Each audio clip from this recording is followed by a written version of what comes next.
Assalamualaikum teman-teman. Hai, saya Safa Mutiara Maulina Rabiullah Chandranaya, mahasiswi Institut Ilmu Al-Quran Jakarta, Fakultas Usuluddin, Program Studi Ilmu Al-Quran dan Tafsir, kelas 4D. Baik, pada kesempatan kali ini, saya akan membahas tentang sejarah kodifikasi kitab hadis sebagai tugas ujian akhir semester mata kuliah kajian kitab hadis. Oke, sebelum kita lanjut ke pembahasan, kalian tahu nggak sih apa itu kodifikasi hadis?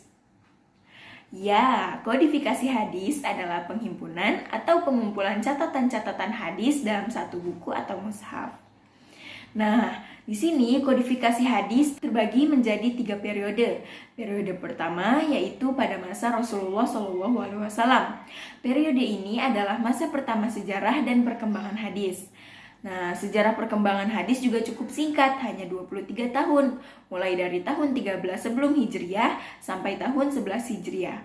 Pada masa Rasulullah ini, hadis diterima dengan mengandalkan hafalan para sahabat. Pada masa ini pula, para sahabat belum merasa penting untuk melakukan penulisan hadis, karena Rasulullah SAW masih mudah untuk dimintai keterangan tentang segala hal. Adapun cara para sahabat memperoleh hadis dari Nabi, yaitu yang pertama, mengikuti majelis-majelis ilmu. Yang kedua, menyaksikan peristiwa-peristiwa yang terjadi pada diri Rasulullah. Yang ketiga, menyaksikan peristiwa-peristiwa yang terjadi pada umat Islam. Dan yang keempat, menyaksikan segala sikap dan tingkah laku Rasulullah. Lalu, selanjutnya yaitu periode kedua. Nah, periode kedua adalah periode pada masa sahabat. Periwayatan hadis pada masa ini masih terbatas karena disampaikan kepada umat yang memerlukannya saja.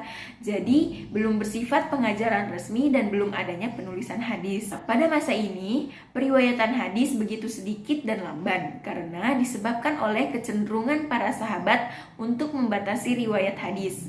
Nah, pada masa ini muncullah perbedaan pendapat dan pertentangan, bukan dalam bidang politik dan pemerintahan saja, tapi juga dalam ketentuan-ketentuan keagamaan.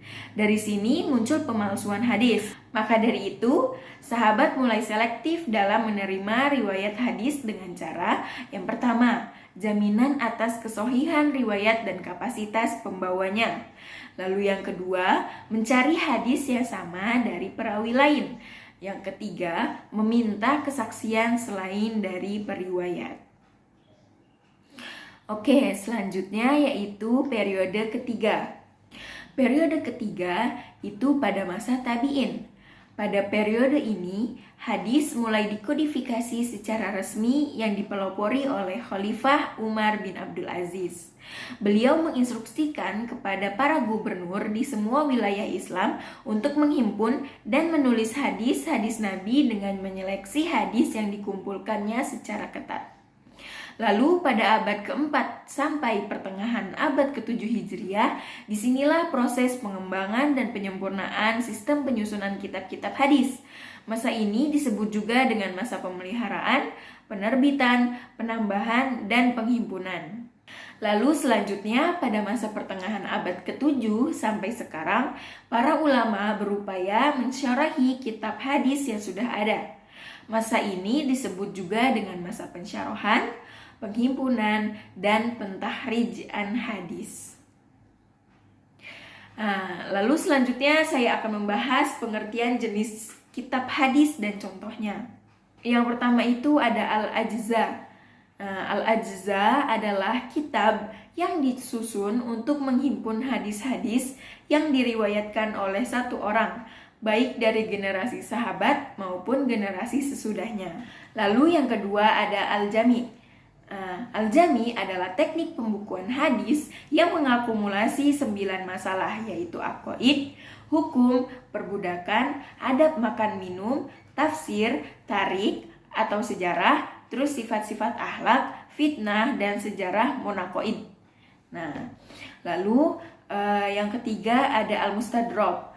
Nah, Al-Mustadrak adalah menambah beberapa hadis sahih yang menurutnya belum disebutkan dalam kitab yang dihimpun oleh Bukhari dan Muslim, serta menurutnya telah memenuhi persyaratan keduanya. Lalu yang keempat ada Al-Mustakhraj.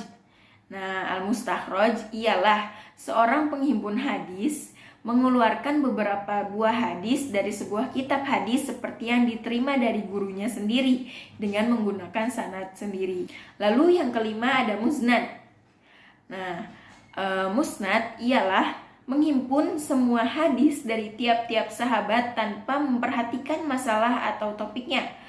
Tidak per bab seperti fikih dan kualitas hadisnya ada yang sahih dan ada yang tidak sahih. Penulisan hadis dalam bentuk musnad adalah model penulisan dengan cara mengumpulkan hadis marfu pada Nabi dan disusun berdasarkan nama sahabat yang meriwayatkannya. Lalu yang keenam ada al-mu'jam. Nah, al-mu'jam ini adalah kitab yang menghimpun hadis-hadis yang diperoleh berdasarkan nama sahabat secara abjad. Lalu yang ketujuh itu ada as-sunan. As-sunan ialah teknik penghimpunan hadis secara bab seperti fikih. Setiap bab memuat beberapa hadis dalam setiap topik. Lalu yang terakhir ada al-atrof. Al-atrof ini adalah teknik pembukuan hadis dengan menyebutkan permulaan hadisnya saja.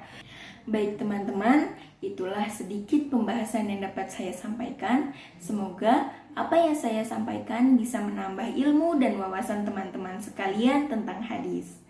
Terima kasih. Wassalamualaikum warahmatullahi wabarakatuh.